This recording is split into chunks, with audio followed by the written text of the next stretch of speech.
Alright, so for this podcast reflection, I chose to review the podcast Science is Racist.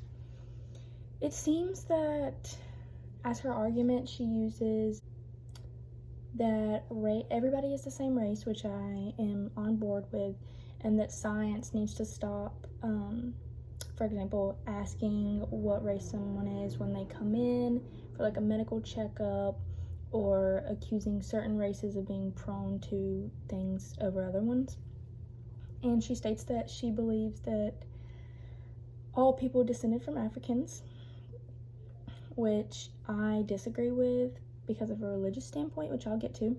So she does state that race is being considered a biological category right now, and she thinks it should not. And there is where I question, because even if we are all the same race, I do think it is a biological factor. For example, the color of our skin is almost asking the color of our eyes, which is a biological factor, or the color of our hair, something like that. So I think that should still be a biological factor. She does say that she considered it an invention, like an idea that people came up with, because she thinks it catches people's attention more and relates more, in reference that it is something that we made up, that races are different. And I don't even think that the term race is even really trying to explain that someone white is different than someone black. I think the race is just kind of explaining that that person is a different color than someone else. So that was her main argument, I think. And like, she talks about racial correction, where she's just trying to like make it known that race isn't determining certain things about certain people. So where I kind of lost her, or not lost her, but kind of disagree with her, is about that we all came from Africans. I am a Christian, so I do believe that everyone came from Adam and Eve, and so my standpoint on things that she was talking about was the Tower of Babel, and this kind of relates to racial characteristics that people come up with. So, as kind of a harsh example, but white people are a little more proper, and black people could be considered ghetto, or just higher crime rate, don't enunciate, things like that.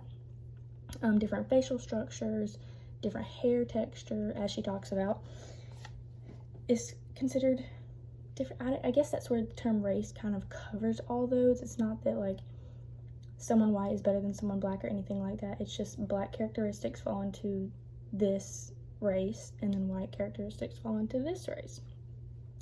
But in so my reference actually is the Bible, where I'm getting this information from, and it does say that God made of one blood all the races of the world. And in some texts it'll say all peoples of the earth, which is Acts 17:26.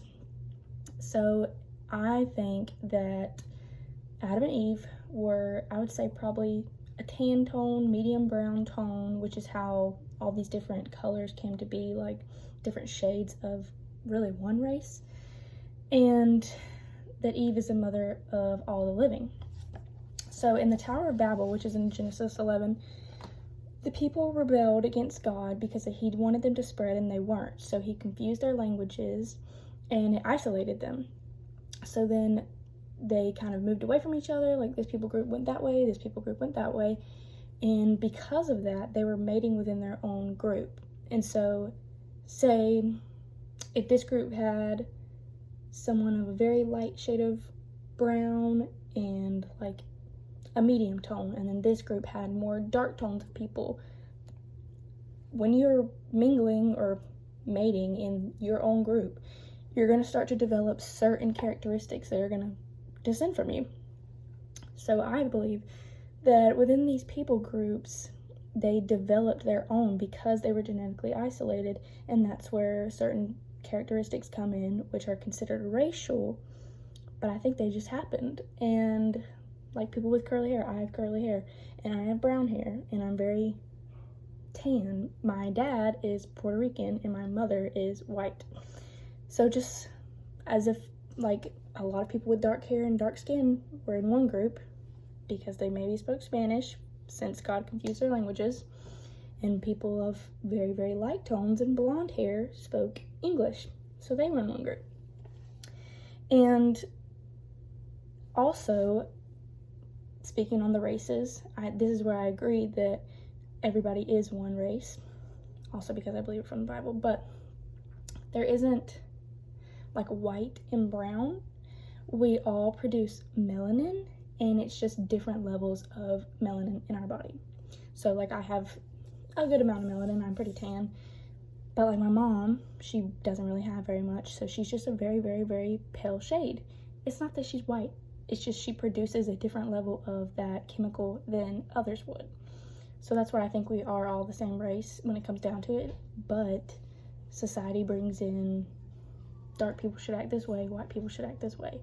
I think that's what kind of brings in the racial aspect of it, but that is where I stand. So I do think that her argument was really good, and obviously she has probably done a lot more research than I have, and I do think that we're all one race, but I think that the things that she is trying to do or say are going to take a lot of time. Like, I think it is kind of valid to ask what race you are when in a medical circumstance, because if you, back then when they did get genetically isolated and like people were prone to have a certain skin color and that ended up making descendants of a certain skin color, those people could have also been prone to a certain illness or ended up being able to reach things or like get sick easier than others. So I think that is where it comes into play that like if you are a certain race, you can be more susceptible to some diseases, or your body does things differently. I don't think it's necessarily because of the actual color. I think it's just because of where they came from and the original people that ended up starting that people group. So yeah, that is my point on the podcast.